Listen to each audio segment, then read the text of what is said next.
This is Commander Shepard. Welcome to Robofet's Bounty.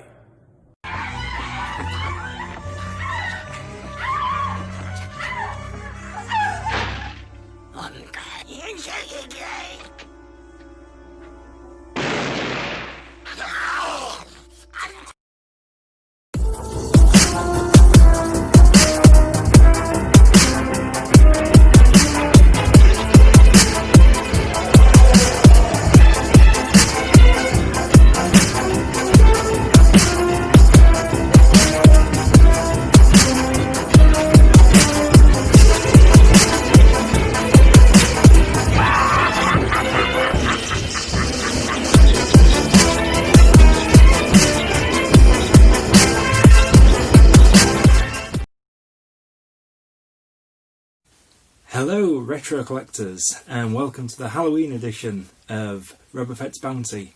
You're here with Phil, aka my one-man band, and I'm going to be talking you through a few of my scary collections. So when we initially decided to plan this Halloween special, we thought we would all do a different type of scary toy, and I thought this might be quite difficult for me to do, but then as I walked around the toy room I realised actually nearly every 1980s toy line is in some way kind of Halloween related.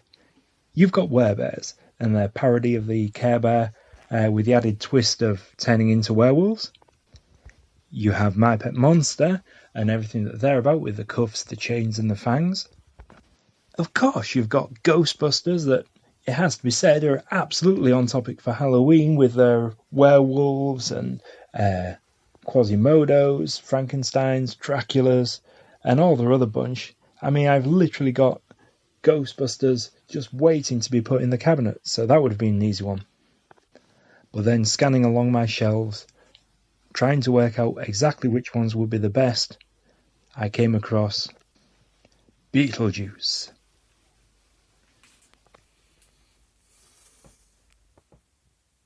Now, Beetlejuice was a toy line produced by Kenner in 1989, which might seem like a bit of a strange fit since it's based on the 1988 movie by Tim Burton with Michael Keaton in it. It's a pretty weird, cultish kind of movie, but you got to remember this is Kenner in the late 80s, and it sat alongside other properties like Alien, RoboCop, Terminator. So there was a lot of R-rated movies that got turned into toy lines in that phase. I think the world was a better place for it. So the characters that you get in the series were 12 action figures, along with 2 vehicles, and strangely enough, 1 crypt, which is probably the only time that a crypt features in a toy series as far as I know. Of those 12, you've got 5 that are all different versions of Beetlejuice himself, and you've got 3 that are featured in the movie. You've got Arthur the Obnoxious, you've got Harry the Hunter, and you've got Adam Maitland, who, if you remember, was one of the couple in the movie. Now, strangely enough, they never made the female from that couple, but again, that's Kenner in the 80s. Gender equality isn't quite where it's at today.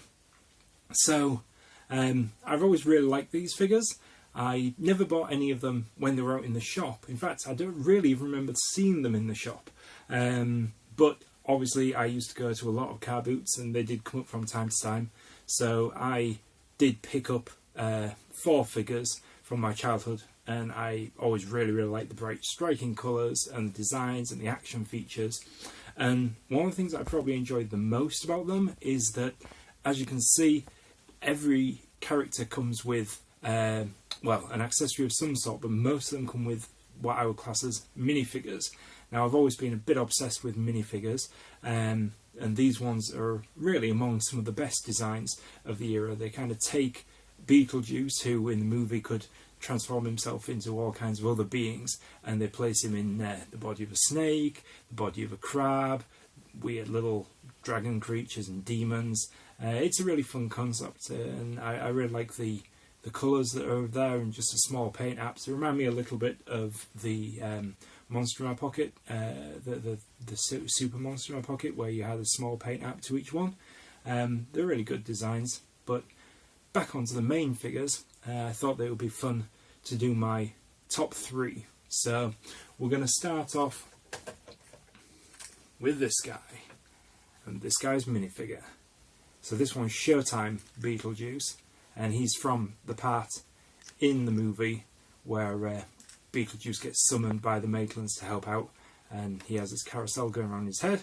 As you can see, that's represented there. His head goes up and down, and with nearly all the figures in the series, his head comes off and reveals a smaller version. And the minifigure that goes with that is his snake.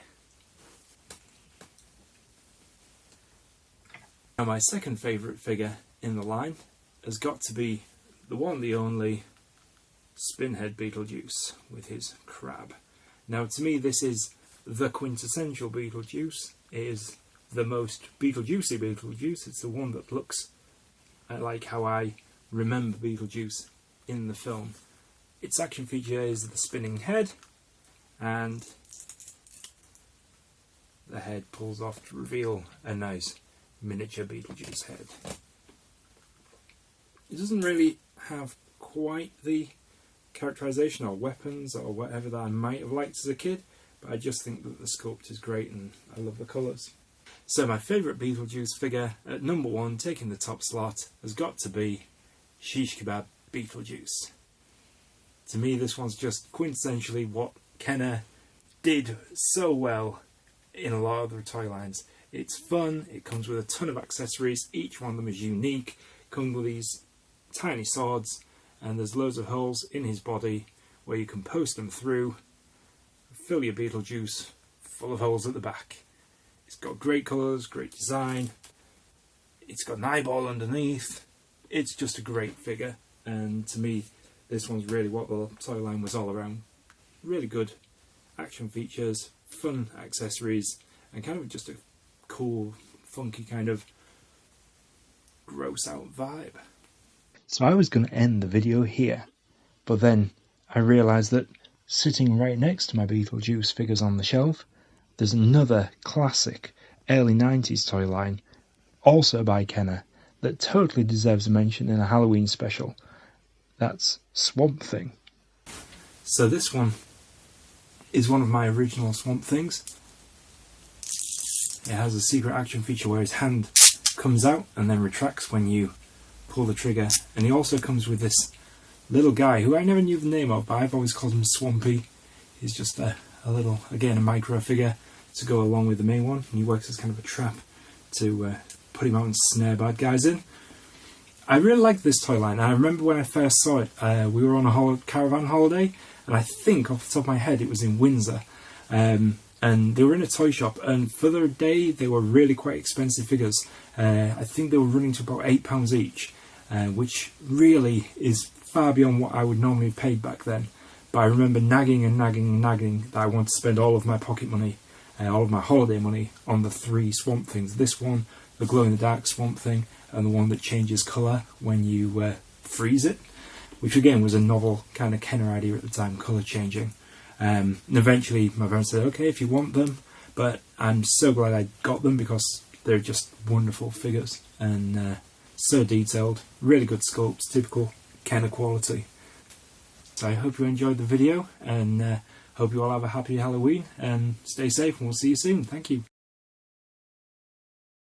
Hi guys, thanks for joining me. I hope you're all keeping well. I'm Carl from the channel Carlinio9. Before I begin, can I just say a massive thank you to Rob for allowing me to come on his channel, Rob Affects Bounty, and do this video. I haven't known Rob that long, and for him to invite me along, I'm honoured. Thank you so much, Rob. For my video, I've gone for something a bit different. I've gone for a little ranking video on worst horrors, but I haven't just chosen worst horrors because, let's face it, there must be hundreds and hundreds of not very good horror movies out there. Some I would have seen, some I haven't seen. So for this video, I've actually chosen a lot of well-known horrors or horror franchises that you will know that I thought wasn't very good. It's not the right list, it's just my list. I have actually got some honourable mentions that didn't make my list. And these are movies that you would have heard of. The first one's Wrong Turn. Now, I saw Wrong Turn at the cinema when it first came out, and I thought it was actually very good. But the rest of the Wrong Turn movies, I just don't know why they made them. I just did not like them at all. Next up is two movies that I'm not even too sure are horrors. I've gone for Piranha 3D. The best thing about that movie was seeing the Hoff back as a lifeguard. And I've also gone for Jaws Revenge. Terrible film, but is it a horror? I'm not too sure. So I've gone with Jaws Revenge there. I've also gone with The Fog. And this one I'm going to get absolutely slated for because it has got fans. I've gone for Resident Evil, the franchise. I mean, I like the first Resident Evil movie, but the rest of the Resident Evil movies I didn't like at all. And like I say, they're in. I'm probably going to get slated for that, so I do apologise for all Resident Evil fans. They just wasn't for me. Right, so I'm going to go for my list now. Number 10, these are the movies that I didn't think were actually that bad, but still not good, and number 1 being the worst of them all. Please remember, it's not the right list, it's just my list, and I have tried to be different and chosen movies that you all would have heard of. So coming in at number 10, I've gone for the Blair Witch 2. It just did not live up to the hype of the first Blair Witch movie. Number 9 is a movie from 2002, my favourite horror franchise, and I've gone with Halloween Resurrection. It's a reality TV show in Michael Myers' old house. Number 8, I've gone for Urban Legends Final Cut from 2000. Number 7, I've gone for American Werewolf in Paris from 2007. Again, it was just not as good as the first American Werewolf in London. Number 6, a movie from 1992, Children of the Corn Part 2, The Final Sacrifice. Maybe it was the long gap, I think it was something like 8-year gap before they made Part 2. Number 5, I've gone for Rings from 2017. This is the third movie in the trilogy. The first movie was the best, I think, of them. Number 4, a movie from 1998, Species 2. Again, the first Species movie wasn't that great, but it was certainly better than number 2. Number 3, Jeepers Creepers 3 from 2017. Now this movie was set in between the first movie and the second movie. I just didn't actually think it was as good as the first movie. It was quite bad, really. I've literally just bought Jeepers Creepers on Blu-ray. I think it's an absolutely fantastic film. The tension in it when they're driving along is absolutely brilliant. So that's Jeepers Creepers 3 at number 3. Number 2, I've gone with Cabin Fever from 2016. Terrible film. Number 1 is a well-known franchise that we all love. You could have probably picked 2 or 3 movies here, but I've gone with a movie from 2001. I've gone with Jason X. And this is where Jason's frozen on board a spacecraft where he gets defrosted and he goes around killing again on the spacecraft. I just did not like it. You could have probably had Jason Takes Manhattan. You could have even probably have had Jason Goes to Hell as well. But I've gone with Jason X. This is the worst one for me out of that franchise. Again, like I say, I've tried to be different and I've tried to pick movies that everybody knows because there are a lot of rubbish horror movies out there. But if I've just gone with the basic ones that are no good, people would have gone, well, I've never heard of that, and probably not watched them. So I've tried to pick ones that everybody knows, and Jason X is my number 1. Thank you so much for watching. Please do put in the comments down below, what is your worst horror movie that you can think of that you did not like at all? Also, please don't forget to subscribe to Rob on Robofet's Bounty, the channel Robofet's Bounty. Absolutely fantastic channel, and so professional at all as well. Thank you so much, Rob, for having me. Take care, guys. Have a good night. Bye-bye.